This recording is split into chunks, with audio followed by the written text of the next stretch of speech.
Hello everyone, welcome back. I am your host, Ahmani Brown. I am joined with our dear friend here, Leon. Hi! From my nice to see you guys again. There you go. So, how you been, bro? It's been good.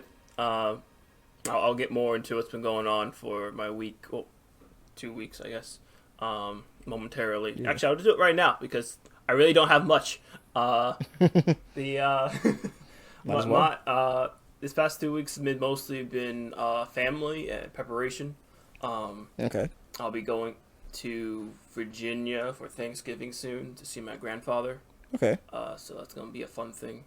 And just recently, just like two days ago, yesterday, my uncle came up to see us. And he's now out with my mom to a concert, and so it's just me at home right now. So okay. They're having some fun. And just mainly just work. Been going on for the most part, and lots of cooking. And then a lot of food prep to cooking, right? Make food. I made some. He enjoys like Chinese, Japanese, mainly Chinese food, so I made something like that. Okay. Some fried rice and chicken, That's and then I made some bone broth as well, beef bone broth. Ooh. Yeah, it took 8 hours though. So That's the thing about cooking sometimes, man. Some of the stuff that you be making, I'm just kind of like, bro, I could not imagine trying to prep something for that long. Like, I remember seeing some Indian dishes because of Thirsty Suitors, where some of them were like dishes that had to be set for, or like been marinating or put in the freezer for like over like 24 hours or something like that. I'm like, man, I wanted to snack like within like a couple hours. Like, well, I gotta prep snacks for tomorrow, despite me wanting them right now. That's why you prepare it early. That's why you don't do it immediately. Yeah, but if I wanted, it's you don't like do it the same day. You have the craving now, not like the craving for later. You know what I mean? Hey, I'm not gonna lie. There are times where you can just like cut it in half. Like some broths or some dishes can be done in like 30 minutes, an hour, maybe 2 hours, if anything. But you don't get the same flavor and extraction from the vegetables or whatever you're doing from it. Makes sense because of it. So like traditional like bone broth. 8 hours is like a minimal. Actually, no, 5 hours is more minimal. Normally, people want to go about 24 hours or so for a bone broth to go on, and then you get like all the flavor from the bone and everything. But yeah, cooking be wild sometimes. Damn, cooking you with wild. Some of the stuff you can possibly do. It's almost like being nature scared a little bit. But... Oh, well, yeah. I mean, I get it. Shigeki no Soma showed me enough. Food Wars was out here being like, yeah, nah, you can cook, but it's going to take prep. You got to be ready. Oh, yeah, absolutely. But that's kind of the fun part, too, especially when you just do it all in one sitting, and so you can just, like, cook things immediately. So you don't have to worry about, like, cutting the vegetables, like, prior or cutting your meat or anything. It's just nice and quick and simple. I mean, fair enough. But it's just like, damn. 8 hours? 8 hours of sleeping? 8 hours. I blanched the bones. After blanching the bones, roasted the bones. After roasting the bones, I boiled the bones, and then put it on a simmer for 8 hours. Bruh. And babying it for that time. So. Not you rocking it to sleep. Basically, checking on it, making sure the temperature didn't go too high. I was able to step away from it for the most part and be in my room or go out for a little while and be fine. Didn't like boil or anything. So. Okay, fair enough. It was a good baby. It was a good baby. Though going out would delicious. Be like neglect for sure. You were neglecting that dish. I was a little bit. It's gonna have issues. Hey, I gotta get my gains. I gotta make sure I keep going to the gym. All right, I'll remember that when Child Protective Services pulls up. on my bone broth, pulling it off. Look, officer, he had to get his gains. Can you blame the man? How can I take care of the baby when I don't have my gains? I need to be swole in order to take care of this child. You don't understand? The impeccable physique must be there to carry this child. But what else were you doing, bro?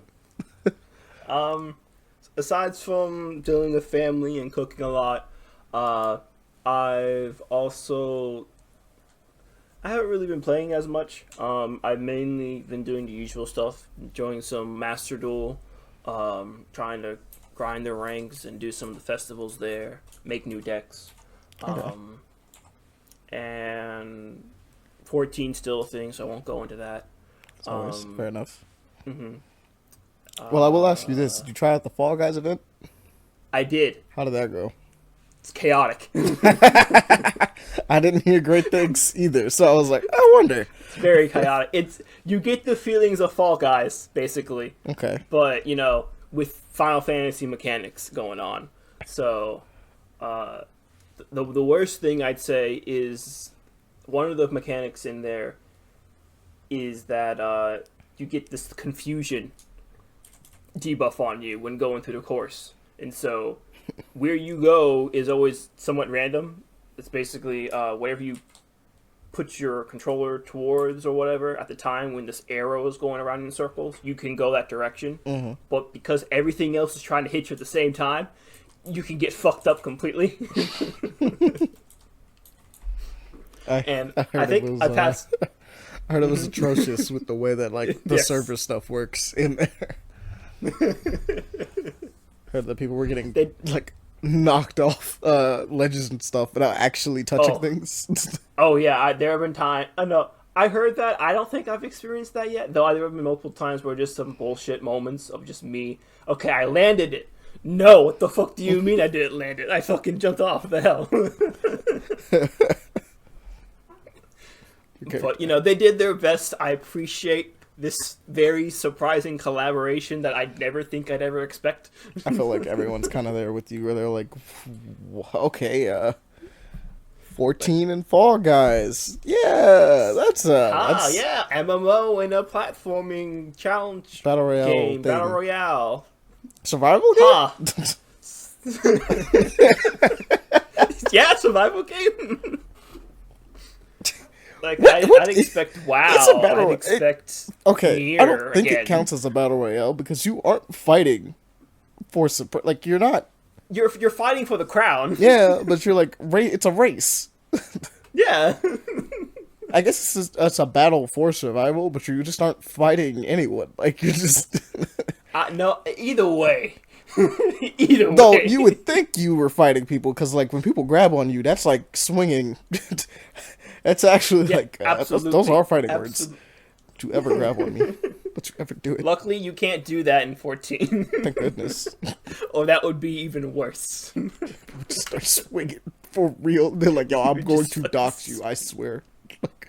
I'm going to find your house. I am going to use all my skills of the power of the warrior. All my resources. To make sure I can swing all on these you. 90 skills I have, I'm going to fucking kick your ass. To ensure the fact that I can swing on you. In real life. Yes. I'll be there. But they have some good rewards. It's just really all Fall Guys themes. It's literally take place in the Gold Saucer. Okay. And build Gold Saucer there. That's actually really cool. And it's just this one room that you get access to. It's just full of Fall Guys themes. Just all Fall Guys, anything and everything. The whole theme's in there, playing, blasting. And then you can get a minion and a Fall Guys outfit too. It looks really ridiculous, but you can wear it as much as you want. And it's just fun, It sounds like it is. Fun chaos. That's what more can you ask for? Fun chaos. Yes, fun chaos. Aside from that. Dabbled back into 16, trying to get further into that, but meh. It's a slow burn. I kind of got burnt out with it. Okay. fair enough. And another one is Skul, the Hero Slayer. That one just had DLC drop for it. What's that one called? Skul, the Hero Slayer. It's a roguelike. No. I remember that part. Well, I guess explain it for those that don't know. I guess. Yeah, Skul, the Hero Slayer is a roguelike. It's you essentially a skeleton kid who you're basically killing humans essentially. And there's a good story behind it. It's nothing too like complex, but the lore is pretty nice. And they had some DLC kind of drop before called the Dark Mirror, which basically is the hard difficulty. Which if you thought the base game was hard, well shit, you're gonna get your ass kicked on this one. But and then wait, you're one of those people that said that the base game was too easy and then they did this? No, I got my ass kicked on the base game. Nah. It took me a while just to get through. There are so many things recently that's been happening with it. It's like, base game's so easy, why would I ever? And then they give you a better difficulty and you're like, I'm getting my ass whooped, dog. Like, I should have shut my mouth up. Like, I should have never said anything. No, the base go to roguelite, so you start from the beginning regardless, and you go through how you want to. I normally you can choose two different kind of styles of builds. Well, many different styles. You can be like a speed guy, you can be a balanced person, you can go more power, you can go physical, magical. Yeah. You can have these many different fairies around you, and summon this giant ass fucking forbidden demon that kicks ass. Ooh. Yeah. And just have fun. The Dark Mirror, as I said, brought in some new elements, new different like extra stuff you can do. Especially once you beat the base of the Dark Mirror, you can have like different difficulties up to 10. Oh, it's like they added like heat moves from not heat. They added heat from like Hades, basically. Okay. So you can do that. I think also fun if you get some decent cameos too, and some little neat enemies. Because I think I said before, if you don't remember, Frieza's in there. Oh no, Frieza I don't remember that. Frieza I think up. you did tell me that I think about it, but I'm like, I don't remember having this conversation. Yeah, Frieza just pops up out of nowhere and like, hey yo, wait a minute. Hold he moves just like him, and he uses abilities like him too. Wait a second, no. Like, is that just Frieza? What? The whole reference is in there, yeah. And then this newest one, I believe it's called Myths of the Realm or something like that. Let me check my library very quickly. Find this lovely game. Mythologically Pack. That's what it's called. And this one essentially brings the Skul story to an end, concludes it, and also brings in a couple new skulls and new items into the game. Okay. Each skull is based off of a mythical person in folk tales. I really remember 3 of them. I don't really know the third one. Okay. The first one, you get Thor. Cool. You can become Thor in this. You can be Hercules. Ooh, Hercules is cool too. You could be a Spartan. And is it Leonidas or is it just a Spartan? I don't think it's Leonidas. I forget his name. You think it's just Spartan now? Spartacus. Oh, Spartacus. Okay, cool. That's cool. And then there's one more. I think he's a Chinese. I think it's a Ganyu, something like that. Oh, okay. Guan Yu, yeah. And they're fun. I've only tried out so far Hercules, that's fair, Thor, and Guan Yu right now. And then there's a 5th one, which I haven't tried yet. I think it's like a King Arthur base. Oh, okay, cool. That's it. King Arthur one sounds kind of neat. Yeah, it is. And you just have fun because normally with the skulls you actually have to be like it's a random chance to possibly get certain things.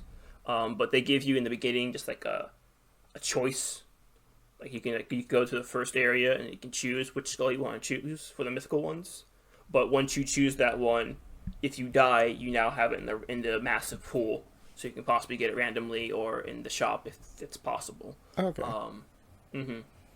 But it's fun. It's not that bad. And also for this whole DLC to be beaten, you don't have to do it on the highest difficulty. You can do it on level 0, play it as is, enjoy the story, not be stressed out or anything, and then go to level 10 and pull out your hair as much as you want.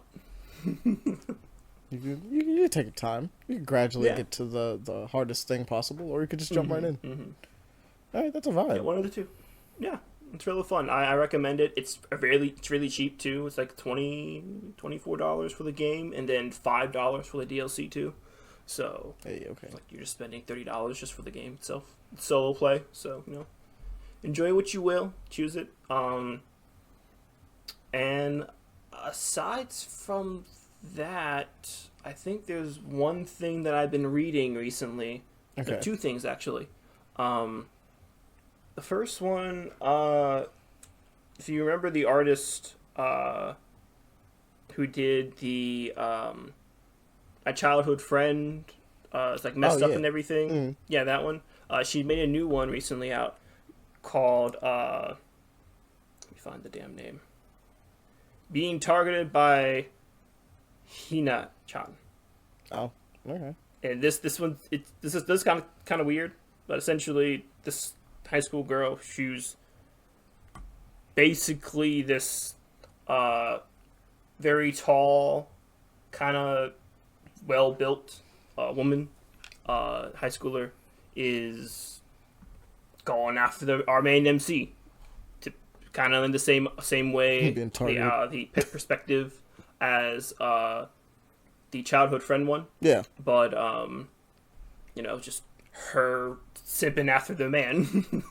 They become friends first, and then they go into becoming into a relationship.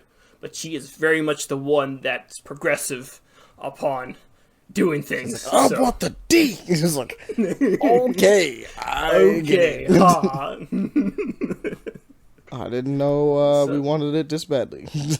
It's fun. It's not that bad. It's only one. It's like 1 page per chapter. There's like it's just like 25 of those. Okay. Mm-hmm. So check it out if you will. If you enjoy her art style, by all means, she had some great stories. If you don't care for this one, the other ones that we talked about in the past are really good too. Wholesome stories, nothing bad.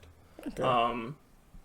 And then after that, there is a manga that's been out for a while. I think it has like 25 chapters possibly. This one is called Nue Exorcist. Okay. And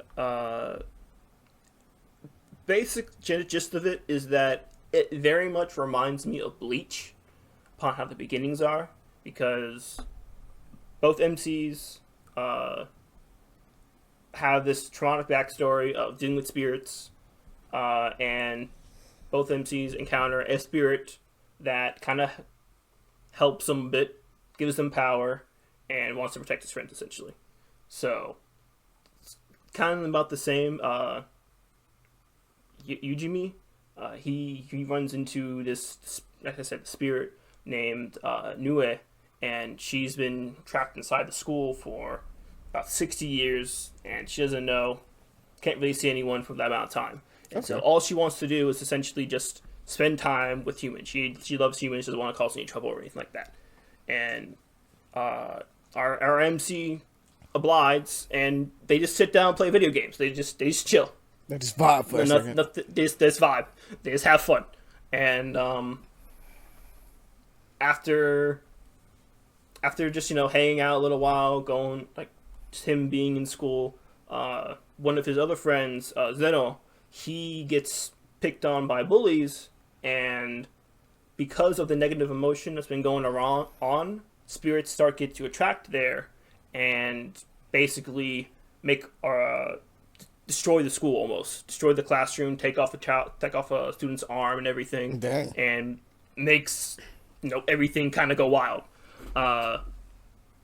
But our MC gets scared. He's all traumatized and everything because what happened, but he pushes through, breaks through his fear, and jumps in front, tries to help out his friend, wants power, and Nue, as a separate self, not her original body because she's still sealed in that room, says, "Hey, I can help you. I can give you power, but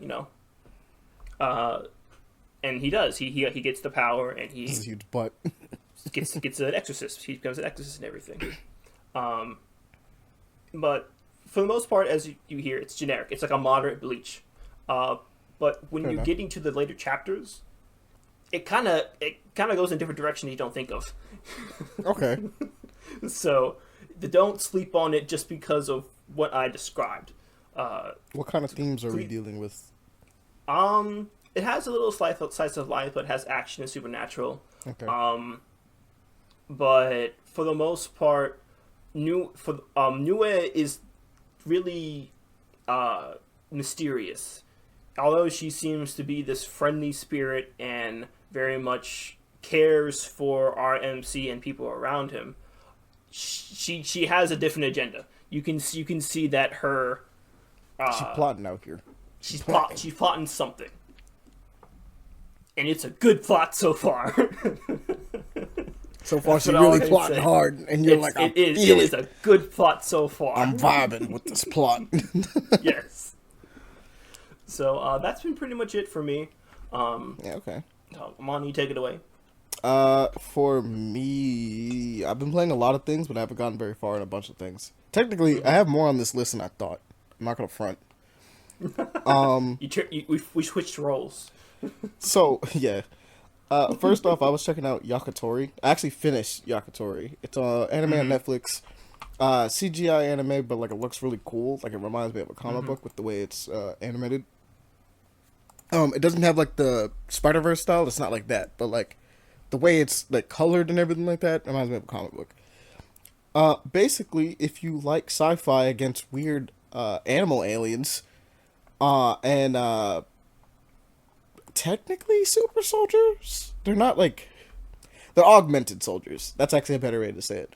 And and teamwork, and buddy rebel, we're a part of the army, jarhead bros kind of thing. Then Yakitori's kind of cool.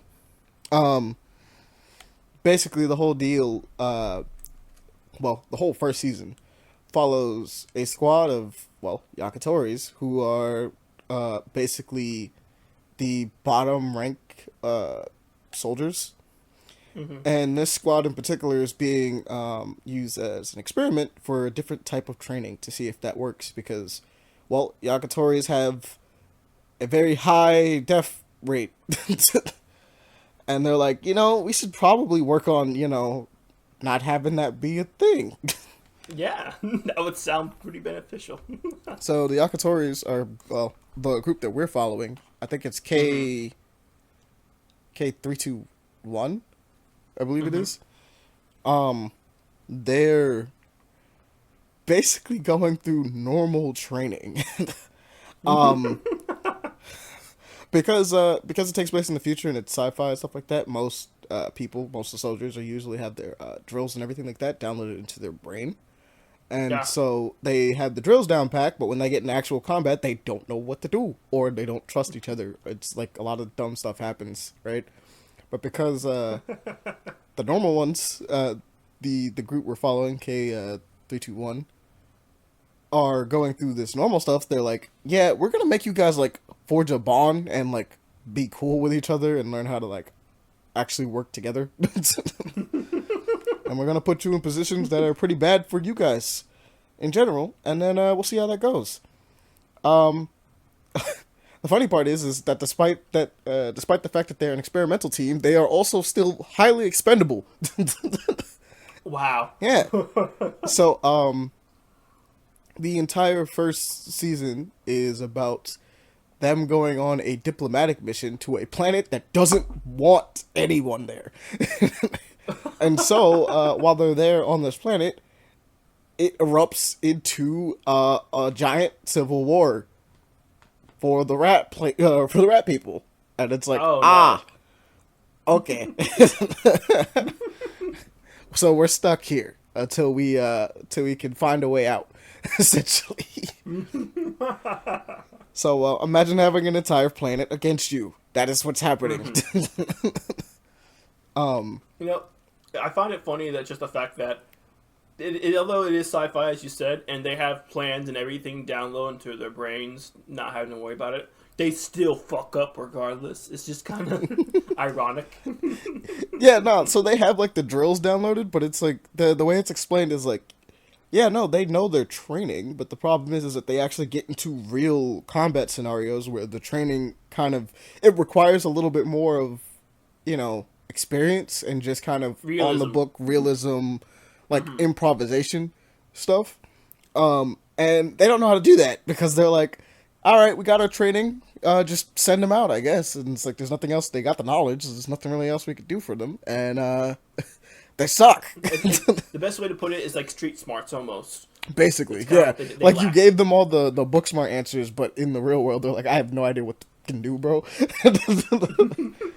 So Another one would be martial arts. You know how like sometimes these martial arts have these weird, long, like overextended motions and such. mm-hmm. It's about Try like and do knowing that what's actual like, fight, you're gonna be like kind of fucked up. it's like the whole deal with Wing Chun and Jeet Kune Do. Tai Chi. No, Jeet Kune Do. Where it's like Bruce Lee, I believe he studied Wing Chun for like the longest time, and then he got to America and was like, this shit don't work against these niggas, bro. I need something better. And so he created Jeet Kune Do as like his knowledge from his knowledge from Wing Chun applied with knowledge from like boxing and things like that he picked up in America, because he's like, damn, these boys big and they know how to fight. Your shit ain't cutting it So now. this Wing Chun stuff ain't cutting it no more. I need something better. But like, it's literally just that. It's but it's really cool. It's really dope. If you like seeing like kind of fun designs for like different animal races and stuff like that, that's fun. Mm-hmm. The people we're following are humans, but they're like the only humans on the show.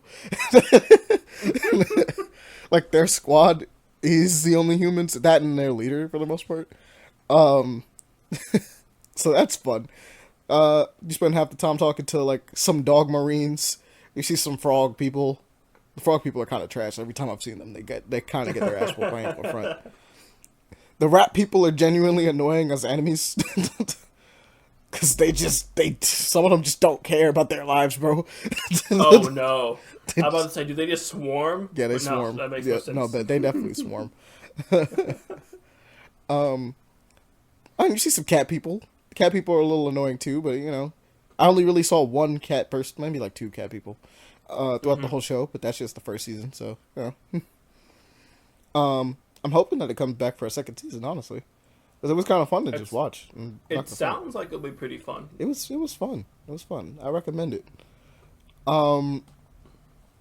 Since we're on the shows, I'll mention the next show that I watched. I was watching, okay. So I've been watching Blue-Eyed Samurai, which... How was it? I was trying to watch it before we started this, but... Yeah, no, I was doing it too.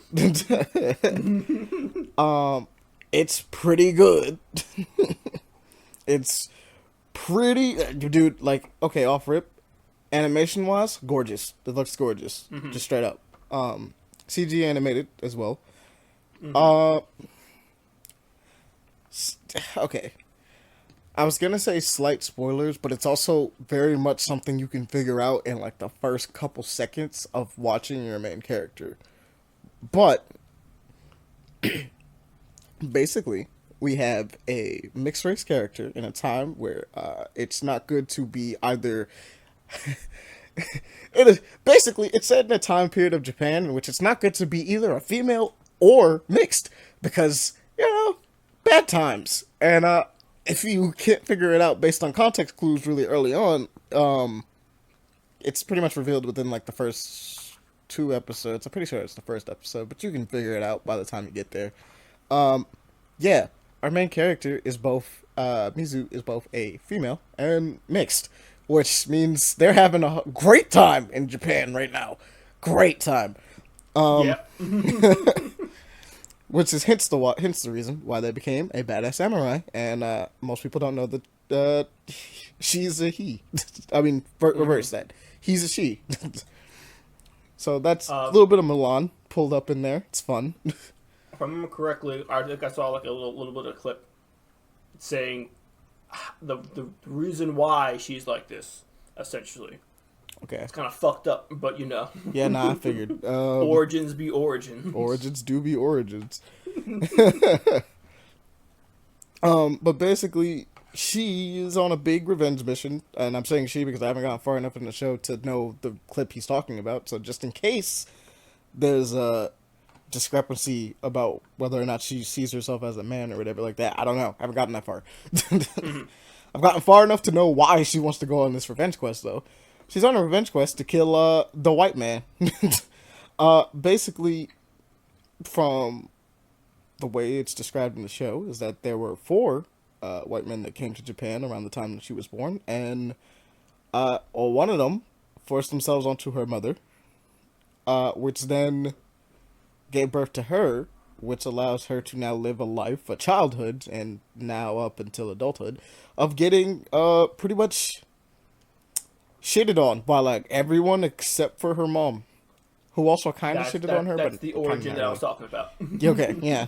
Yeah. So she's like, yeah, nah, gotta murder them white men, because one of them's responsible for making me into this and giving me this horrible life. White bastards! How could they? So that one's fun. It obviously based on what I'm saying. It's early. I'm joking, enough. Please. I'm not actually being racist. But. I'm also like considered as like it's super early in Japan's history in which they first started meeting Europeans. Obviously, that's the time period that's being set in. So most people, in fact, all people, aren't actually very used to them at all. And the fact of someone having the traits of like one of the most recessive traits of humans. They're like, that look weird. Why are you like that? You must be a demon. You're a blue-eyed demon, my friend. You must be a demon. You like have to be a monstrosity. And I'm like, damn, I would think if you had blue eyes, that'd be kind of cool, but I guess other people think otherwise. Xenophobia be xenophobia, I guess, anywhere. Yeah. At least for me personally, I'd be like, oh yeah, no, that's super cool. But no, if I had blue eyes, that'd be fucking amazing. I would love it. Like, oh, that's cool, man. Look at that. It's like, that doesn't fit you, but you got it. It looks dope. Keep my complexion, have the blue eyes. Fantastic. Exactly. Greatness but right there. We said this as like men of the darker skin tones, where it would look really nice on us, and also, again, a recessive trait. But look at these damn brown eyes. A recessive trait not usually found in our gene pool. Yes. I just think it would look really cool. But yeah. So they're like, nah, F you. And essentially, by trying to kill the white men, she made some enemies with a bunch of various different people, and so she has to deal with, well, keeping her gender a secret, while also keeping her eyes a secret, while also getting better at the sword, and trying to assassinate these 3, because she admitted to killing one of them already, white men that still exist somewhere in Japan in secret, because it's illegal for them to be here. Even worse. Okay. Yeah. I thought they were like some sort of officials or something like that. Yeah, no, they're not allowed to be in the country. Like, all right. So it's what makes it even better, because now she's like hunting them down, and she's like, "Where are you?" And people are like, "I don't know. I didn't even know there were white men." And I was like, "All right, keep it up. Put another sword in your throat, because I know you know." And for those that want to, check the what is it called? Check our docket. Because the first episode is up on YouTube, and you can watch the rest on Netflix. But if you want to watch the first episode, it's just for free on YouTube. They're just like, hey, look at it. Look at the show. Look how cool it is. I know you'd be addicted to it. Just watch it, okay? Yeah, so I'm like, go check that out, actually. Take some time out. Go watch it. Come back. That's the other thing is, besides that, I finished Gen V, which was fun. Gen V was that season finale is kind of crazy, and we will likely be having a spoiler cast to talk about all of that because that show is kind of wild. And we watched the newest episode of Invincible, which was also fun. Is that like episode 3? I think it's episode. Yeah, we're on episode 3. This one's about Alan the Alien, and he's cool. He is cool. Also, Optimus Prime. That's all I'm gonna say about that, though. And then the last thing I watched was Scott Pilgrim Takes Off. Have not finished it at this time, but okay.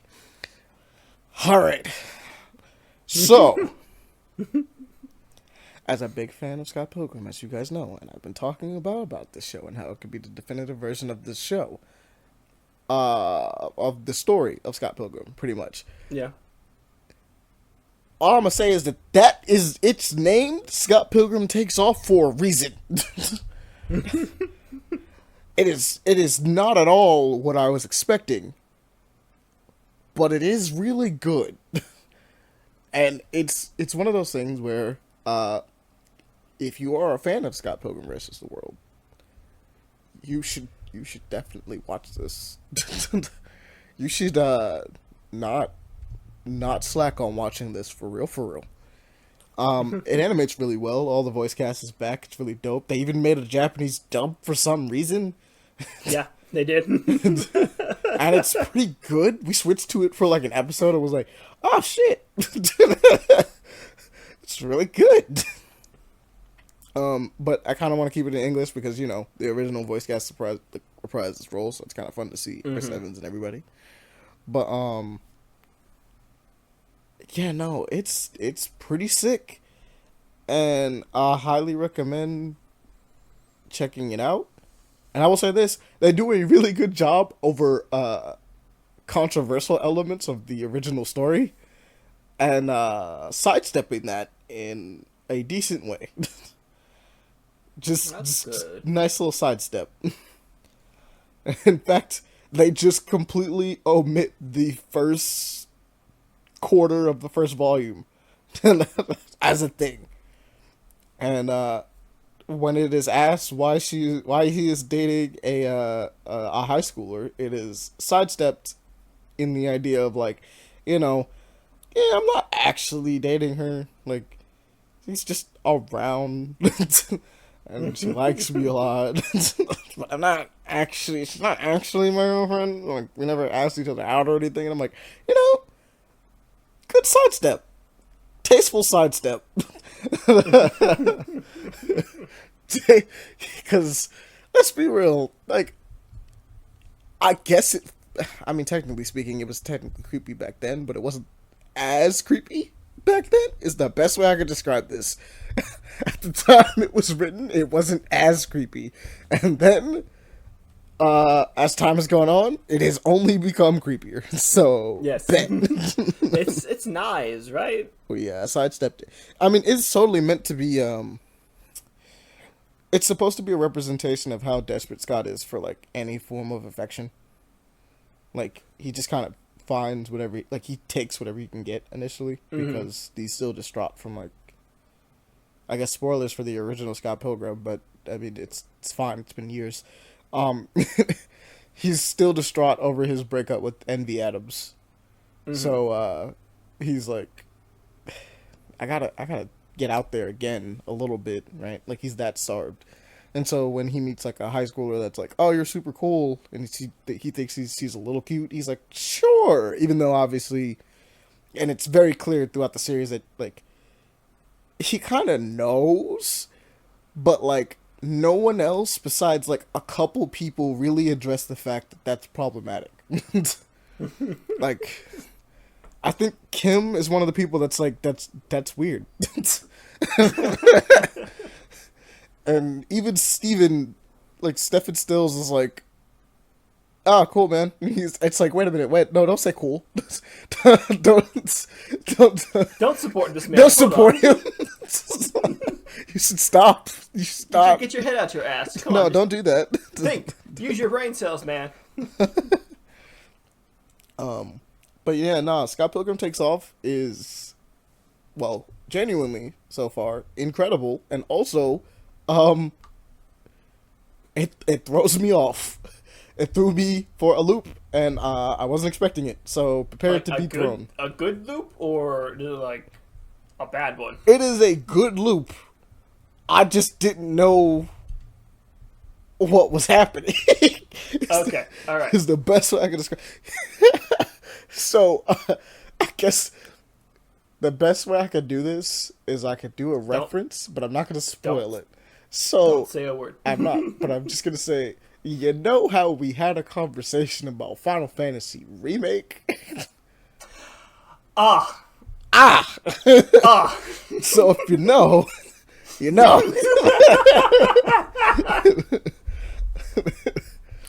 Oh my god. So went into this thinking one thing, and then got very confused. I was like, so we're doing something different.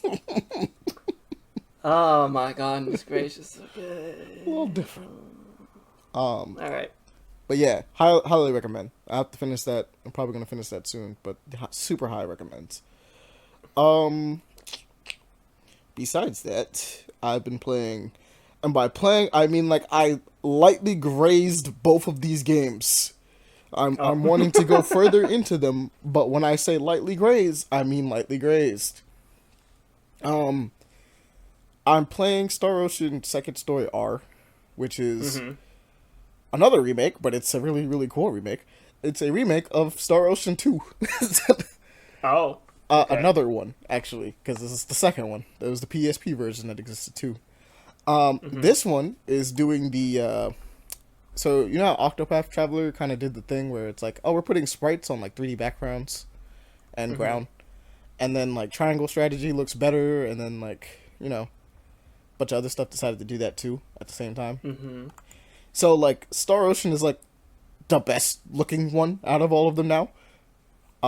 It's doing that, though. So, little sprites on top of 3D surroundings and backgrounds and stuff like that. Really fun, right? It's got its little action-based combat that's still fun. I'm trying to get the hang of it, because I haven't played a Star Ocean game in a long time. It's been a minute. You said Star Ocean, which one? Second Story R. Second Story R. So, you can look it up, see it, look at it nicely. That's yeah, fun. I see it. Yeah. So, Second Story, it's gonna be fun. It's also known, I was hearing some things about how it's known as one of the, well, this one is the best Star Ocean game. And they got some really cool stuff with it going on. This is put together with such love and care that I'm like, wow, that's type crazy. I know that they have voices from the original version that's still in the game, like still recorded, that you could swap between the new stuff and the old stuff. Same with they have the PSP audio for them, like the PSP voice casts that they had for that, which I'm like, oh wow, okay. And then also they have remix music and the old music in the game as well that you could switch up with the press of a button, pretty much, and a bunch of things like that. And I'm like, oh wow, these are some really nice details. That's really, really cool. And auto, a skip, and like a bunch of other functions too. I'm like, okay, I see you guys. You guys are really out here putting in the work. Make this really nice. No random battles. There's a little guy on the map now, which I think is just an overall better improvement. I mean, like, growing up, I never really had that many problems with random battles, but, like, yeah, no, just put a little dude on the map. If you want to fight him, you can fight him. If you don't want to fight him, just let him go around. It's like, the dudes can appear randomly. That's fine. Move around randomly. That's also fine. But just, you know, let you kind of choose if you want to fight or not. It's kind of cool. That is the better option, because, you know, having those sporadic random battles every damn time, but it's, you know, a nuisance. I'm chilling, I'm running low on health. I gotta, fuck, I'm in a battle. Gotta run. Shit, I can't escape, and I'm dead. Alright, cool. And I'm dead, cool. Awesome. I had many low memories health. of Battle Network happened with that. I was about to rebuy those games, by the way. I didn't realize that I already own them on Switch. Like the Battle Network collections 1 and 2. Uh-huh. I was about to rebuy them on Steam because I was like, oh yeah, they're on sale. And I was like, wait a minute. And I was like on Switch just looking, and I'm like, I own these games. I don't need to buy them again. Are they like cross-platform? They're not, but it's the fact that I already own them. Like, I just don't need to buy them again. Like, I distinctly bought them on Switch because I'm like, these are good Switch games. They would be a good Switch game to play. And 100%, like, yeah. And then I just forgot that they were on. I had them both on Switch. Mm-hmm. Because I was gonna do it again on PC. I was like, oh, let me buy that. I still don't have that. And I'm like, no, I do. I totally do. Mistakes were almost made. Not cross-platform. I can't kick your ass. The other game that I also lightly grazed was Persona Tactica, which is it's another sequel game to Persona 5. Mm-hmm. But this time, we got tactics. It's a tactic game. And that's going to be fun because it's another game that hopefully I finish because I never finished Scrambled. And that was the Dynasty Warriors game I was really looking forward to and wanted to play a lot. And I kind of did, and then just didn't finish it. And was like, There are those moments you enjoy it so much, you're like, I'll get back to it. Never do. Yeah. Oh, yeah. So Tactica is a plan to hopefully probably play more of those. Now, here's the only problem. I am notoriously bad at not finishing tactics games. Oh, no. And I like those games. I like those games a lot. I have a lot of tactics games that just aren't finished. The worst one, the worst strategy tactics game I have is that, like, it's the worst example of it. It's XCOM 2. Because I am in the final mission and just I'm like, I'm just not going to finish this game. I'm there. I'm at the finish line. I just haven't finished it. But it's the same way with like Triangle Strategy, which I haven't gotten very far in. And several other tactics games I own. Like something... There's the funny one that like has a really long name. It's like Tales of whatever. I can't remember what it's called. It's not... It's... The name begins with like an N. It's like a long one, but it's a comical one because all your people in it are like they're characters, but they're the class. So like, I forgot what it was called, but basically you had the archer, well the fighter, the archer, the thief, the mage. Like they're all the characters are their class, and they just have banter and talk to each other and do funny things. Really like that one too. Not finishing that one either. I finished it though. And that one's really funny. Actually was really enjoying that one too. Still haven't finished Baldur's Gate. No, Baldur's Gate kind of pissed me off though. I'm not gonna front. Oh no. Story wise or gameplay wise? It's a gameplay thing. Well, it was a glitch thing. So I'm kind of forced into having one of the endings with a character because an important character just died off screen, and not in a way of like I didn't save them or something. No, it's like a glitch happened, and so they're just dead. And I'm like, cool. I just oh no, that's awesome. that's fight worthy right there. I promise you that. It made me pretty much go like, oh, sick, amazing. Like I'm so glad I can just not be able to deal with that, and because of the fact that I don't know when that character died, I don't know what save I have to go back to in order to undo that, and so by doing that, I don't know how much progress I will have to undo to make sure that they are alive for the third act of the game. And I'm like, cool, yeah, that's awesome. Sick. And this is, for me personally, this is the reason why Baldur's Gate does not win Game of the Year for me. It's a great game. It's a great game. But like some of the stuff that it launched with, just kind of put really it's a damper. It's a damper on the experience. It's such a damper that it's like, damn, I that's annoying. And for some people that might be like, oh, why does that affect you so much? But it's like, it sucks because like now I'm gonna, for my first playthrough, for my first experience with the game, I'm going to be forced to have an ending I could have easily avoided and was going to actually specifically avoid, but I can't now. I've been forced into it because the game just glitched out, and I'm like, sick. That's awesome, guys. I'm glad that no one ever found that. That seemed kind of important. Mm-hmm. I mean, obviously, I'm hoping that there's a fix for it now, but like, I'm pretty sure if I get back on the game, the deed's already done, so it's not like I can undo their death, like that character's death. the glitch fix would only, like, you know, prevent it from happening. It wouldn't undo it if it happened. So it's like, well, fuck. But Persona Tactica's cool. I think it's really cute. I think it's playing with some ideas that I really like. It reminds me a lot of the Mario one, the Mario and Rabbids one. Uh-huh. Which sounds weird, but like the Mario and Rabbids tactics game that they had going on, if it basically, best way I can describe this is if it was literally not Mario and the Rabbids, I would have totally played it because some of the mechanics going on is actually really cool in that. And that's Persona's doing stuff where I'm like, hey, look, it's characters I care about. I totally want to play this game with these cool mechanics. And some people are like, oh, you don't care about Mario? Mario's cool, but Mario never sold for me. Like, you never did. But like, we are Sonic fans. We are Sonic fans. It's like that. It's like, but like the Rabbids.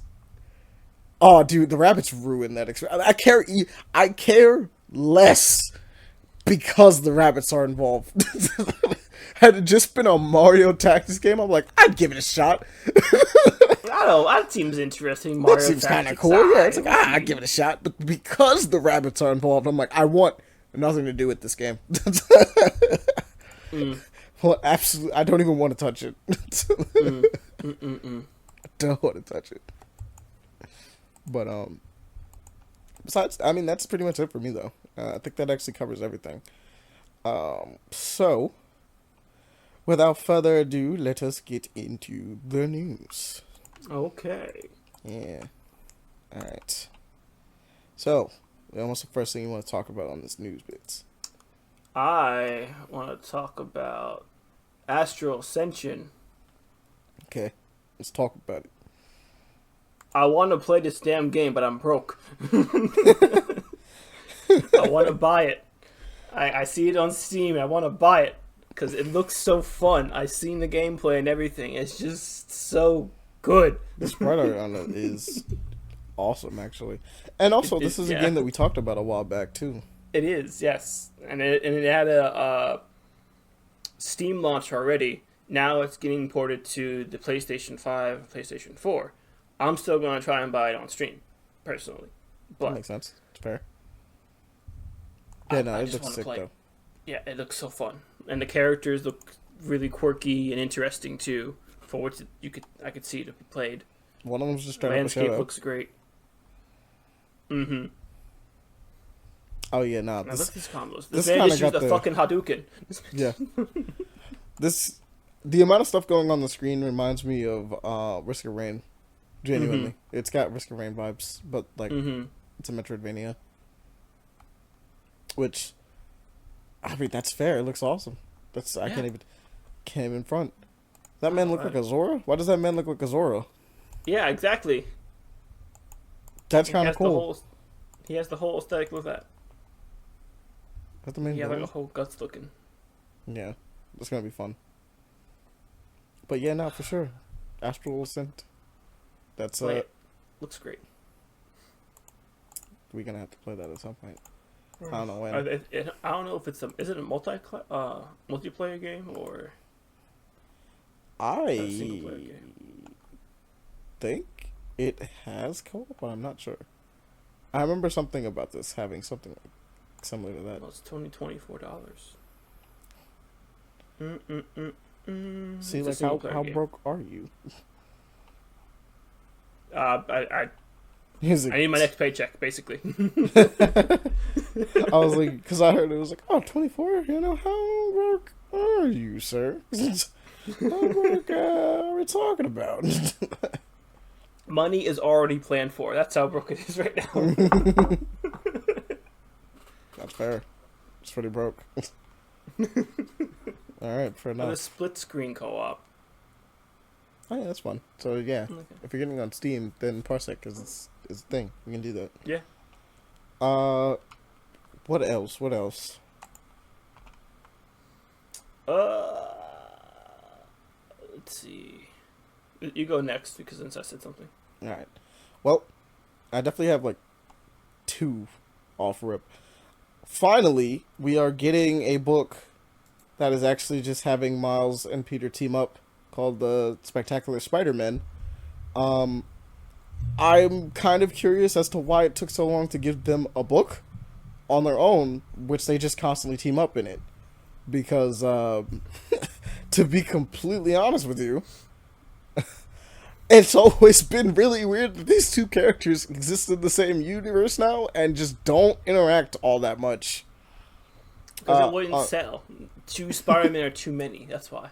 It always has to be the one. It's almost like Spider-Man, both books that exist, sold like really well, and then the Spider-Verse event also sold extremely well, and that has more than just those 2. And then this game, the recent game, Spider-Man 2, is selling even which better. which also just has those 2. Is selling like crazy. It's wild. It's almost like you should have did this to begin with. I mean, I really think they should have like many different, I think Spider-Verse stuff. Yeah, I think sells well. Sells really, really well. it does. And so, they've done it pretty much with anything. Ever since Miles came into the 616, they've been pretty much doing that with everything else. So, like, the Marvel Spider-Man show has Miles in it directly, as well as a bunch of other people that technically shouldn't have spider powers in there, but it's fine. Actually, yeah. one other person, to be fair, but it's cool because they put Spider-Gwen and Anya, which Anya's cool, actually. That's a cool addition. And then there is the new Spider-Man and His Amazing Friends show that exists for kids. Like, it's a very kid show. And it has him and Miles and Spider-Gwen. Which I'm like, huh. Interesting. I was like, it's kind of weird that, like, the only one that doesn't actually know how to do this is the comic. I mean, granted, they gave Miles his own book, which he deserved his own book, to be fair, and Peter had his own book. That's one thing. Having your own book is one thing. Having, like a dedicated book to them just teaming up is like, wow, why didn't you hey. that? That seems really weird. I think the only downside, and I say this because I know how infamous this person is in the comic book industry, is Humberto Ramos is on the art for this book. Now, I will go on record and say this. Humberto Ramos is one of my favorite artists on Spider-Man. Now, I know he doesn't always cook. I've seen when he's not cooking. But unfortunately, I grew up with it when he was kind of cooking. And personally, he has like one of my favorite designs. He's one of my favorite people when they draw Spider-Man. I actually like a lot of the things he does. Now, not everyone likes these things. And I respect that people don't like them. But for me, some of my personal favorites. If you wanted to see Ramos' style, Leon, you can always just look up Ramos Spider-Man. Alright, let me go to images. Ramos Spider-Man. Actually, I kind of want to see what comes up.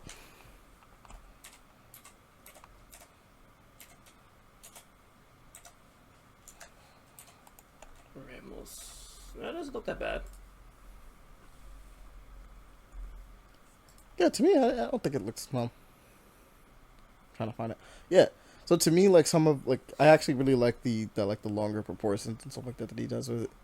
And I also like how he draws the eyes a lot of times with the big darker lenses into that. To me, I like it. I'm cool with it. I've always liked how he's drawn. Now, like I said, sometimes he don't be cooking. There's some bad stuff in there. I've seen some panels that people have pointed out, and I'm like, yeah, no, that's yeah, that's not cooking. That is not cooking. I think some of the way that he's drawing it, at least from what I'm seeing, it has its benefits. The lankiness shows more depth and more angularity. Especially how the mask gives you more characteristics. Which is, this part of what I actually really like about how he draws them. Which I'm like, yeah, okay, I like the bigger hands, bigger feet, bigger eyes. It's the lanky aspects. I think it's actually really cool. I understand not everyone likes it.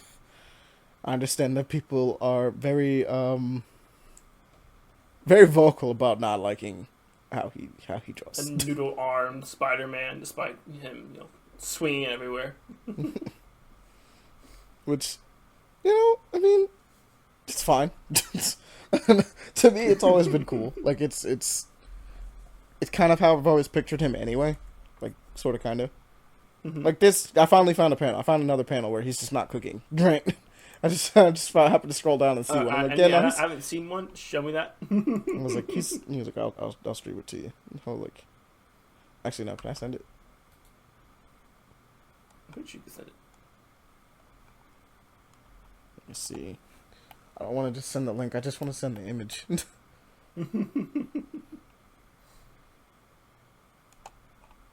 Copy image. There we go. Paste. That one. Oh. oh no. Yeah, no, he's indeed not cooking here. This man has turned into the Spider-Man despite giraffe. Yeah. I'm like, yeah, fair. You're not cooking that time. But, when he actually is on, something really cool, I'm like, yeah, no, that looks cool. That looks kind of fire. But one of my favorites, I don't think he's my definitive one. I'm trying to remember who exactly it was, but he's not my definitive, but he's one of my favorite ones. Yeah, that's the only downside I would say for this book, is that he's drawing it, so that could be a good or a bad thing depending. It's a coin flip so far. Yeah. I guess I'll also mention the fact that Rainbow Six Siege is getting a Street Fighter bundle, because that's funny. That is funny. So we're getting Ryu and Chun-Li. They pulling up. Of course. They got the gratatas.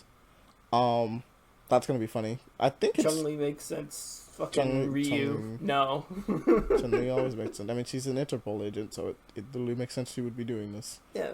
Ryu, no, it does not make any sense. Ryu's in Fortnite, so he pulled up with the gun. Also, it's really weird to see them doing these little bits because that's not what could be happening. Home dude is just not as buff as Ryu, dude. That's just no. That skin is weird on him because he's just not there. His head is a lot bigger on the body too. From recent is what I saw. He's just not as buff. Very unproportioned. Ryu is big buff, and yes. it's now keep in mind these are costumes, but it's weird.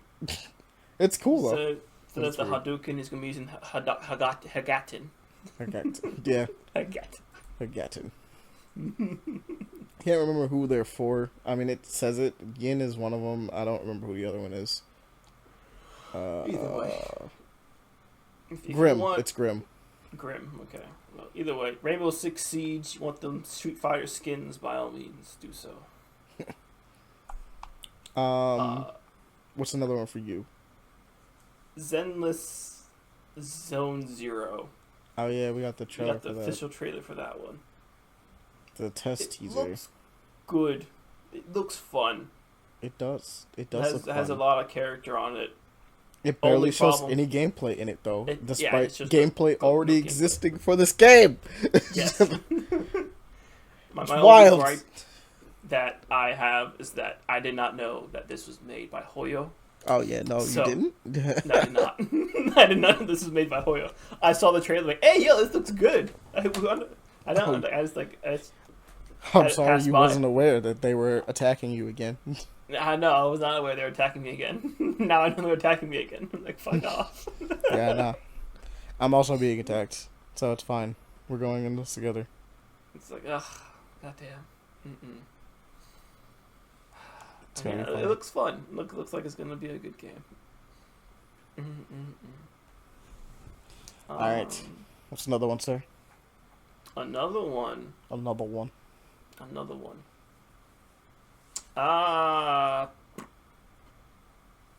Final Fantasy VII Ever Crisis. Yeah. You don't learn today. I learned today the plot of plots.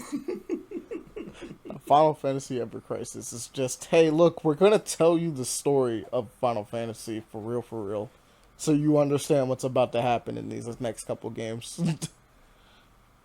Because you probably need to know what happened in those other games. Yeah. Since I found out some fun stuff, but I won't say. I know it's been a couple years, but I won't say. It's fine. It's okay. But there's a reason. I highly recommend people to play this damn game if you haven't played Final Fantasy before. Never played Final Fantasy VII. Hey, Ever Crisis is the way to go. I think I told everyone this before, but I haven't played Final Fantasy VII, but I know enough. I've seen a lot of videos about it. I know about the story. I know about the lore and everything. Oh yeah. About it. So I know the gist of what's going to be happening. But do you know what happened in every game? Not in every game, no. Do you know I know the main story game. the main story stuff, so... Do you know what happened in Crisis Core? I know what happened in Crisis Core. That's fine.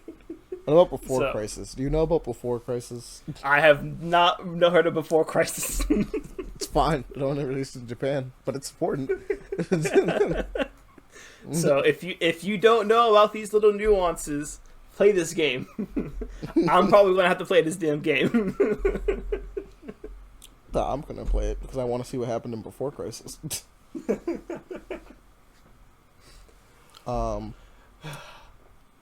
I guess we'll also say that like Super Mario RPG is out.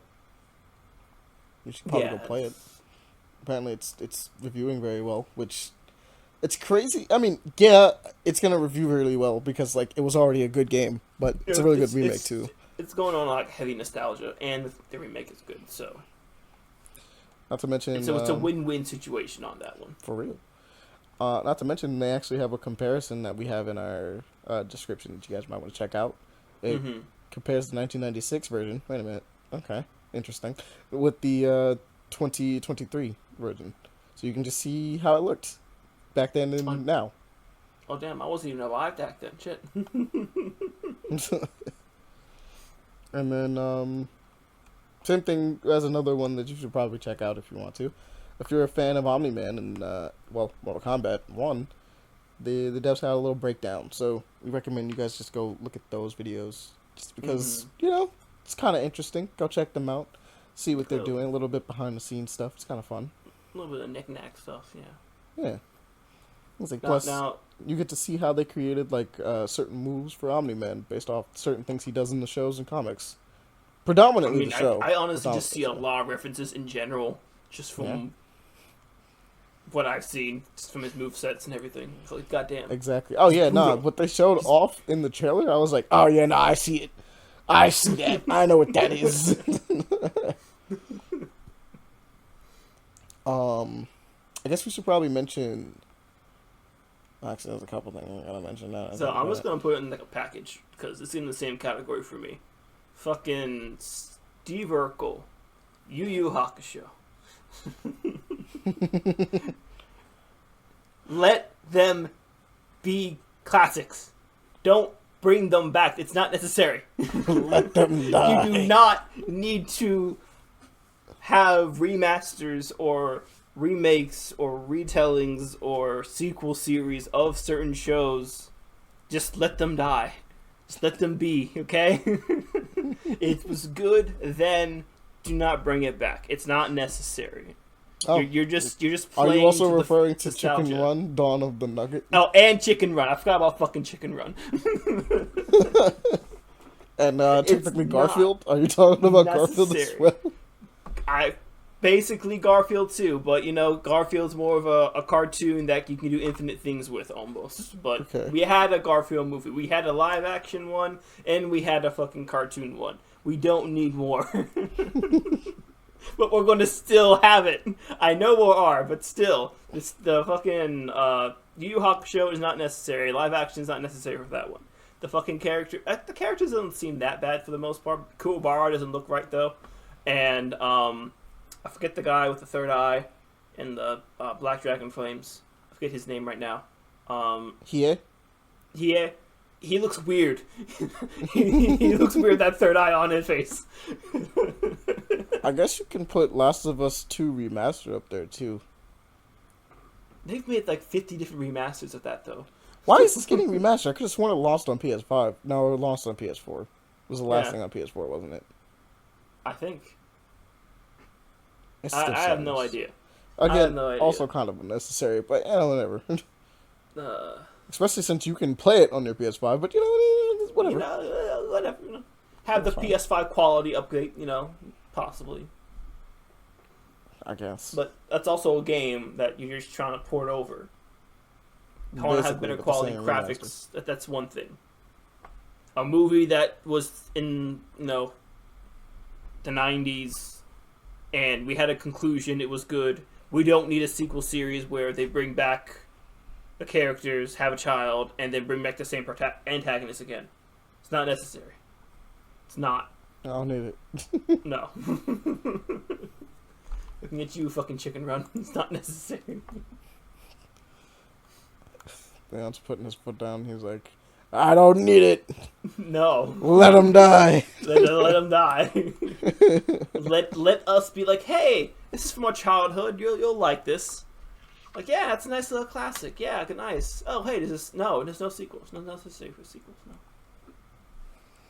And might I say, Steve Urkel does not sound like Steve Urkel. He just... Yeah, it sounds a little off. It's still Jaleel White. It's a little off. It's the same voice, apparently. But he just sounds off. Also, I'm not really caring for the animated style. That's fair. That's my tangent. What do you want to go for? Well, technically, I will say What If Season 2 looks really cool. It does. And Suicide Squad Kills the Justice League is looking better significantly. Mm-hmm. But Madam Web. Oh man, Madam Web. Okay, well, alright. So, what I'll say about this, what can I say about Madam Web? Alright, so you had your tangent, I get mine. Okay, so, where do I start? I like that Ezekiel Sims is the villain. It's kind of cool. I don't know why he has a spider suit, but it's fine. It's whatever. It's cool. You gave him his own little thing. Cute. Yeah. Right? I like that they incorporated the very, very first Spider-Woman. Like, the original Spider-Woman that showed up in the comics for, like, literally, I think, an issue or two. Mm-hmm. And then was never seen again. That was cool. I like that they incorporated that. That's basically the black girl with the afro that has the spider stuff on it. It was really dope. I was like, okay, cool. Everything else about this movie is hot garbage. every single aspect about this movie is hot garbage. Oh, no, wait. I'll say that the spider suits are kind of cool. Right? I don't know about the black one too much for Ezekiel, but, I guess it's more menacing spider person. Kind of looks cool, right? I get it, right? But, and then the Spider-Woman have really cool costumes as well.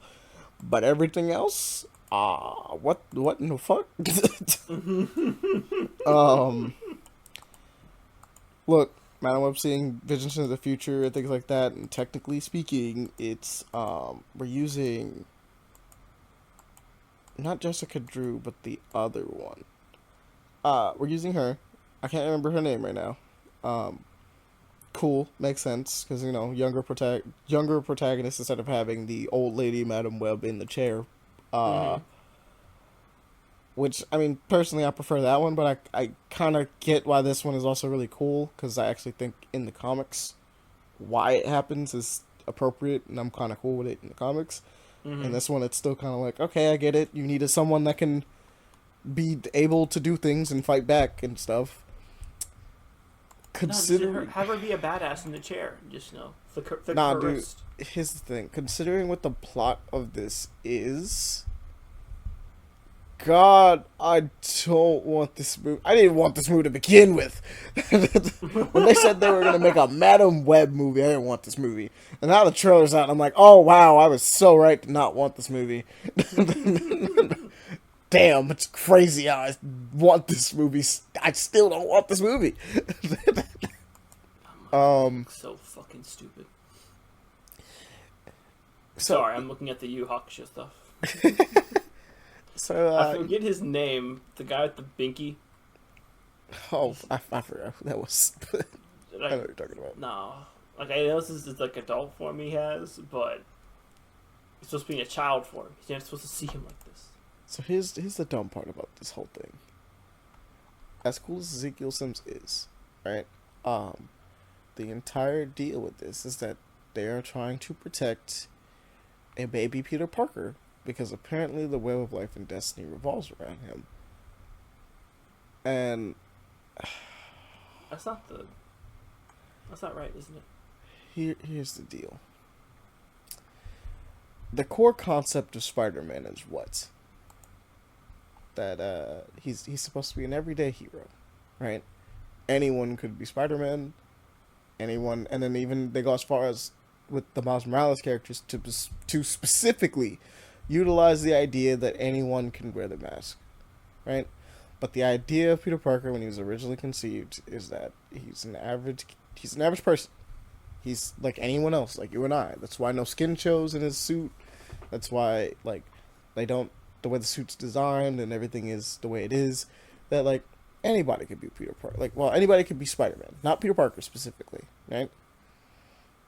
So when you go and make Peter Parker the chosen one, doesn't that kind of fly in the face of everything that the character stands for? A little bit. Yeah. Because the whole idea with the Web of Life and Destiny is that there's a bunch of spider people, a bunch of spider totems that exist throughout the multiverse. A bunch of them are Peter Parker, but not all of them. And a bunch of them aren't Peter Parker and predate him. For instance, Anansi predates him. Because he's the first one. Ezekiel Sims predates him. Because he's there before him. Right? But the deal with Peter Parker and what makes him special as a character is the fact that he has an indomitable will and he is always trying to strive to do the right thing. And it's just one of those things for him that's really cool. Miles hasn't gotten to that point, but he's going in the same direction, essentially. Mm-hmm. Right? But it's the reason why Peter Parker is considered one of the strongest Spider-Men. And why he commonly appears and the same threads are used, because if you're branching off the Peter Parker thread, you just branch off into a bunch of different Peter Parker variants, and we're always following those variants. We aren't really following everyone else's variants, right? Yeah. Because that's what you're familiar with, so we constantly follow those. But the idea is that anyone could do it. So if we did the same thing with Miles, which technically there aren't enough of, but that's not stopping people from creating them. Mm-hmm. You could branch off into a bunch of different directions. Same thing with Silk. Same thing with, we kind of did it with Spider-Gwen, to be fair. She's the spider person of her universe. It has nothing to do with the fact that Peter Parker is Spider-Man, actually. So the idea of having to protect a baby Peter Parker, else the entire web of life and destiny falls apart, seems really, really stupid. When you have people like Miguel that exists. like, like, you have people like Miguel, you have people like Silk, you have people like Anya, you have people like Miles, you have people like Jessica Drew, and every single other Spider person, all 50,000 of them that exist in New York, and everywhere else in the multiverse, technically speaking.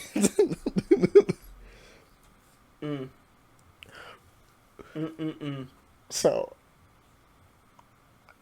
God, this is so stupid. This is such a dumb movie. It's so dumb. He's the chosen one. And on top of that, like, It's his birthright. Ezekiel Sims is supposed to be the one that teaches Peter about his mystical side anyway. Like, he's supposed to be the one that, like, teaches him about it and, like, kind of shows him, he's like, this is some stuff. They have some fights sometimes, right? Like, he's a friend / he's an ally / enemy to Spider-Man, right? Sometimes he's cool, sometimes he's not, but the idea is that, like, Ezekiel Sims is another spider totem that's out there that shows Peter that there's more to, like, his abilities and what he has been given than he thinks, right? So it's like, okay, cool. Like, he just opens his eyes a bit more about exactly what his place in the world exactly is. Sick, right? Cool. Why this man is trying to just murder this character for no reason, with the complete understanding, because that seems to be the ongoing thread, that if he kills this child, everything falls apart. I don't want these spider powers anymore. I don't want them. My family died because of them. I'll just destroy everyone because of it. I'll just destroy anyone that could possibly do good with these powers, just so that I can no longer have them. Forget the fact that you could just, I don't know, not use them. Although chances are this is probably going to do something to, like, set up the Inheritors or some shit. And as cool as the Inheritors are, I don't feel like seeing them in a movie form right now. That's understandable why. Although, I think it'll be a funny twist, but also stupid, is if his actual goal is not to kill him, but, you know, show the baby the actual mystical side. Early. Basically, if he pulls what he did with Silk, which is like, you gotta hide the baby from the Inheritors. I gotta put him in a bunker so that the Inheritors never get him. And that's why they're doing it. And then there's the third party being the Inheritors, like a Inheritor popping up essentially. Yeah, it would have to be more Lund. That dude is him. That's him. He would have to get away. I think he couldn't be killed. I think he could get away. He's difficult to kill. Yeah. He's a very difficult to kill person. He is also very angry at Spider-Man. Like, him and 616 Peter Parker specifically have beef. He's like, you're the only one that beat my ass and got away. Fuck you. That's really the deal. Like, he pulled up to 616 Peter Parker, beat the living crap out of it. Like Spider-Man has never gotten beat more badly ever in his life by any villain. Ever. Straight up. Bar none. Done. Like, there's no one that ever put the paws on him as much as Morlun did. just straight up. And Peter Parker got that run back and beat his ass, and he's like, bro. Like, hey, yo, wait a minute, this isn't right. I want my snack. I want my meal. I showed up to get my food. My run back. I showed up to get my food. I keep getting my ass beat and kicked out of this universe, and I'm sick of it. And on top of that, 616 Peter Parker has done it multiple times, so he's like, bro, nah. You gotta catch the smoke. That whole storyline was actually kind of interesting. Though I do hate that, what is it? Is it Captain? No, it's the Unipower. The Captain Universe version of Spider-Man. Captain Universe Spider-Man. I hate that he got murked. He seemed like he would be able to be like very. Oh yeah, in his own world, powerful. He probably should have been the strongest thing ever. But like, yeah, exactly. You know, but he got fucking off. He's like, what the fuck? Malon's dad had to pull up and was like, nah, fam. Nah, the power of cosmic does bullshit to me. I don't think you understand. I work differently. And I was like, he is built Reality different. warping does not work against that. Okay. But to be fair, the cosmic power in that storyline did get its run back. It's good, okay. It went to Miles, and then he used the Sword of Vigor from Leopardon to slice at him. Ah. Yeah. Nah, Miles put in that work on him. He was like, I have the Unipower, I have the Enigma Force, and the Sword of Vigor. And I was like, oh, wait a minute, hold up. This is a cool ass damn, you panel. got all that? Wait a minute. You took the sword from Leopardon. I'm like, wait a minute. I'm guessing it all dispersed after the whole ordeal happened. Oh, yeah, nah, Miles does not know. He no longer has that power. He just had it for a little bit. Nah. The Enigma Force Sadness. is not allowed to just chill with somebody for that long. Sadness. It went to Venom 2 for a little bit. That was crazy. That was in the King of Black story. That was fun. I'm not saying about that part, but I'm now talking about, like, I know how the Unipower stays for, like, a little while, something like that, or... oh, yeah, where it has, like, the extra little effects. Miles didn't wear it long enough for it to do anything. It just kind of dipped. It was like, you got this? So he was like, I got this. And he did the thing, and then it was like, all right, I'm out. That's what some stories are kind of nice about, when they get these, like, real, either overpowered things, or they just, you know, either have it momentarily, or you get, like, a whole chapter or a series when they still have it. It's kind of nice.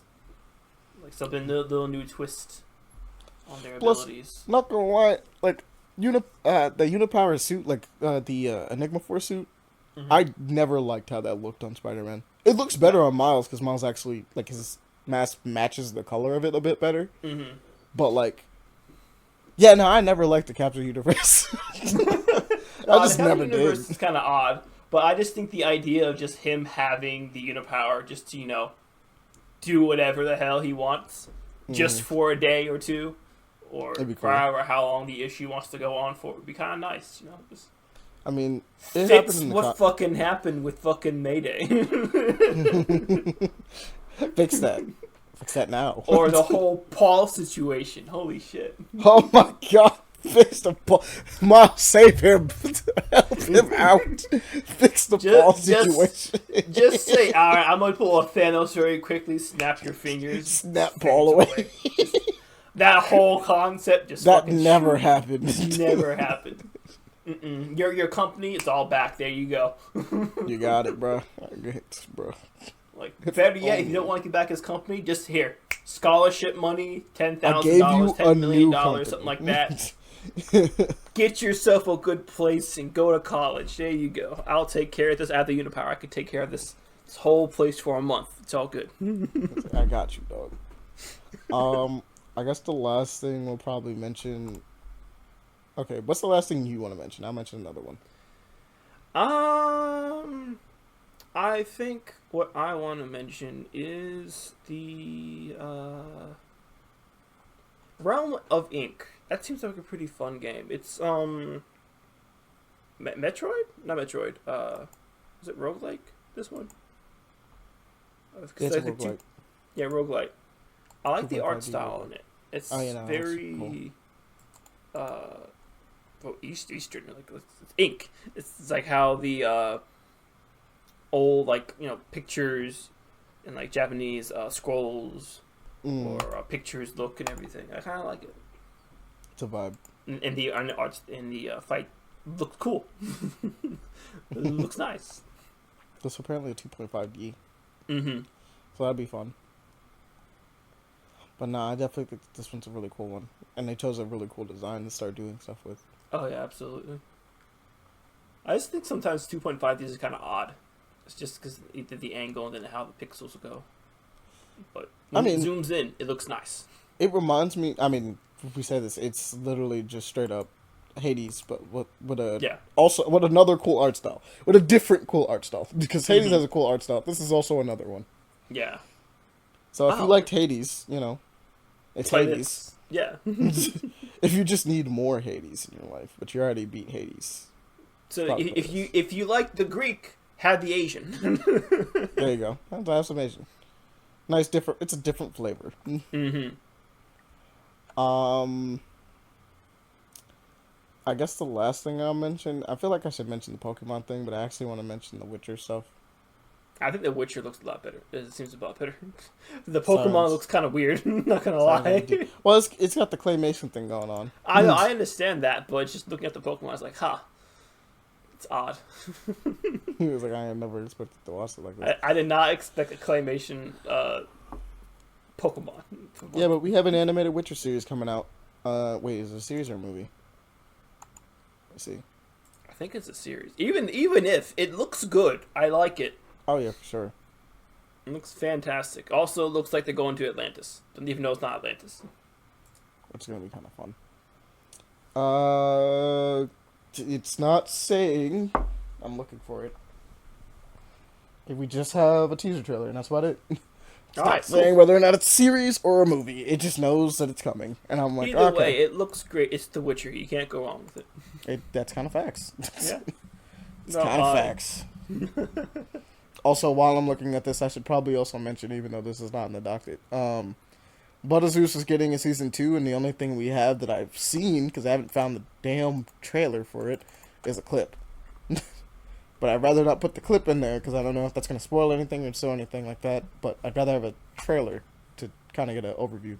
I see, okay. But yeah, Blood of Zeus is getting a season 2 as well. But yeah, nice. Both of those are cool. So, may I say one more thing? Yeah, go ahead. Trinity Fusion. You want to mention that one? Yeah, that one. It's basically Metroid Fusion, is what I'm seeing. It's Metroid. It's literally that. Basically Metroid Fusion. Basically Metroid Fusion, and it looks great. I have the combat looks and the fact that you just dash around, slice around people, even pull out a gat, fucking snipe their asses. Looks fun. I enjoy it. Did I put that in the chat? I don't remember if I did. And you have some nice platforming going on too. And you're just a badass chick doing badass things. Bet. Can't wait to see that. Where did I put that? Did I put it in here? Yeah, you did. It's on. It's right under the Invincible, Adam Eve. Okay, there you go. I was looking for it. I was like, where the fuck did it go? But yeah, this right is above really the cool. trash Avatar Pandora. See, yeah. I don't think it's trash, but I don't got much to say about it. I know people are definitely excited for it. I just hope it's good. I'll play it. That's how I feel about it. But yeah. But it has a battle pass, and it's fucking Avatar. As far as you're considered, you're like, it's the lame one. Yeah, exactly. That's fair. It's always gonna be the other one. Like, I like the idea that you're the blue people. You can have you're doing more like moderate stuff, the guns and everything like that. But if I want to be the Na'vi, let me be the Na'vi. Let me have guns. Let me use the bows. Let me go with all their stuff. Fair enough. All right. Let me be Rumakto. Without further ado, let's bring this one to a close. Yes. Real quick, what is the title for this one, my guy? Things should just die. Putting my foot down. Things should just die. Alright, I feel it. Yeah, alright. So, without further ado, we're going to hop over pretty much to the quiz show, Swissy's Quiz Corner, in a little bit. Let you guys get those answers. But as always, if you have any questions for us, hit us up at paperplayaction@gmail.com. Also, keep in mind that we're selling hoodies, t-shirts, and long sleeves. Yeah. The hoodies are going to be 15. I got them down to 15, actually, which is really fun. Really nice. I could tell you what the long sleeve will probably be in a second. Okay. Yeah, they'll probably also be 15. Okay, that's not bad. Yeah, I'm going to keep them around the same. I think I might be able to drop it lower. But for now, I think they're all going to be 15. Hats as well. We got the snapback kind. It's like, flat build. Flat bill. Those are, I think I can probably get those to 12. Based on what I'm doing. I'll probably get those around to 12. But, yeah, no, those are the prices for them right now. Just let us know. Hit us up, because they're all being pretty much made to order. So, hit us up at Paperboy Action if you want to know more about them. You could possibly get one. As well, do the thing. You can follow us on our Twitter, paper_action. And same thing with our threads. You can also be sure to join us Sundays and potentially randomly during the week when we decide to play more games for streams at twitch.pepperplayaction. You can always join us there. Because, well, we had the Sunday morning coffee and gaming stuff. What we're playing this time, I don't know. I think, based on, like, the waves of everybody right now, it might be Lethal Company. So, that's going to be fun. A little horrifying time in the morning while we get scared and try to loot things. But it looks like it's going to be Lethal Company. If it changes, you guys will know, because you'll see it on the stream tomorrow. But or Sunday, I should say, because, well, tomorrow is Sunday, but it's better to just say that because, yes, never know when you join. The stream, I will mention this, will always be at 11 a.m. Eastern Standard Time. So be sure to join that. Jump in, guys. Watch us play. Enjoy. We're still working out on kinks, but I think I got everything pretty much figured out now. This is, I think, is like the third stream, so I think all of the kinks have been worked out. No, it's like the fourth. We'll see. It's like the fourth stream, so it should be fine.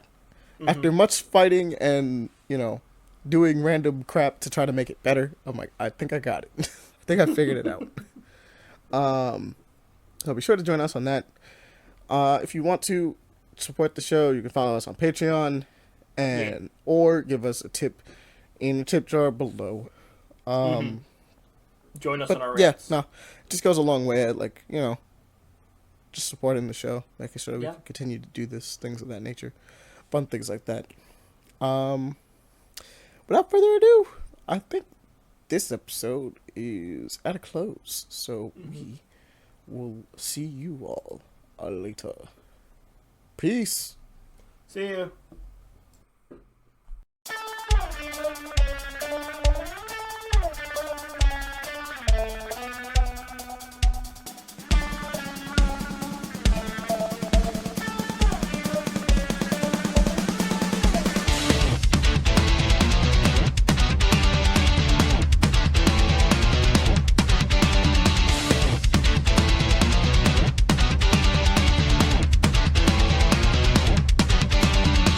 Question 10, we have a riddle. Oh, sure. New rules compared to the riddle we had last time, which was like you can just guess it as I read the lines. But the new rules are points increase depending on how many lines are left to say. So if you guess it on the first line... You guess it? I'm sorry. What was that? You were like, if you guess it, and I just was. If you guess it on the first line, I will give you 4 points. If you guess it on the second, you get 3. You guess it on third, you get 2. Guess it on the last line, you get 1. So can we guess multiple times? Or is it like a one-time thing? No, you have to lock in your answer. Okay. So I'm going to read the first line, and if you want to choose to lock in, go ahead. We have to call it out, otherwise we'll move on. Yes. Okay. So after this line, if you're like, I know who this is, so you say the character, and then that's your answer. You're locked in. Okay. First line. Looks can kill, and I'm an example. Anyone want to guess? Looks can kill, and I'm an example. It's a character? No. Yes, this is a character in fiction. Okay, they don't hands to just keep more of the riddle. All right. Okay. Second line. Meeting my gaze is not a smart gamble. I won. You want to lock I'm it just in? gonna throw it in. Yeah. Might as well. Okay. What is this supposed to be like a character that says this? This is a fictional character. It was a fiction character. It's just like last time where it was like the Joker. You have to guess. Well, no, who... it wasn't the Joker. It was someone else. Yeah. No, Like, Joker, no, it was the maybe. Joker. It was a Joker. who would say this or who I'm describing, basically? I got an I'm answer. just gonna go for the big 3-point gamble, and I'm gonna say Medusa. Just sending it in. I kind That's a of good feel guess. that, but I don't want to guess yet. Anyone else? I was going to lock it in at Medusa as well. I was gonna say Medusa. I don't So know. we have 3 guesses for Medusa right now. I'm gonna give it one more line because it seems too easy to be Medusa right now. True. I just wanted to like the big point. I wanted to do 4, but it wasn't. I thought of it on 4 too, but Let's kill an example, but yeah. Play.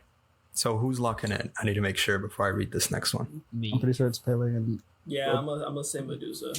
Medusa. okay, Pele, Leon, There's and only Hobby. one other person I can think of that being, but I can't say say this that. next line about to recontextualize everything. Probably will, but- Pele, Javi, and Leon lock in Medusa right now. Yes. Yes. Okay. I locked it in. Javi. Third line. I'm gonna be pissed. Oh boy. Xavier and I are homies for real. Oh, fuck off. Oh well, they're locked it in, so it's fine. Yeah. Xavier and I. So it's not gonna be any. I'm gonna be mad. Okay. No. Let me get this straight. If looks can kill.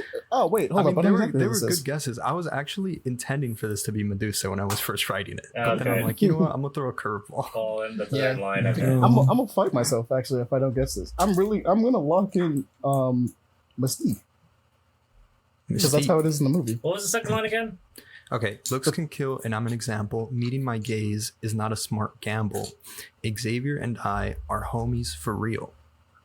For real, for real. Oh, I'm gonna take a guess. What's yours? Cyclops. Oh, dude, I'm stupid. So I'm only Like, locked in. it was like shit Cyclops. Aaron locked in Cyclops, and he's right. The problem was is that you want to know what it is? I forgot what the second line is, and then Pele was like, "Can you say that again?" And I was like, Wait a damn I second. was like, hold no way, on. he's picking Mystique. "That's There my has to be that's something I my don't know fault." about. No, you know what? That's my fault for going with the stupid movies instead of going with what I know from the True. comics. Nah. Yeah, the fourth one was like super easy. My lasers will split you like a banana peel. Cyclops. yeah. So Aaron got 2 I'm points. for that. trash. I literally forgot the second line. I'm so mad. I was like, that doesn't sound right. Like, it can't be Mystique. Like, 'Cause, repeat that line. The again? Xavier part, I was like, oh, it's X-Men, straight up. But like, I just forgot what the second part was.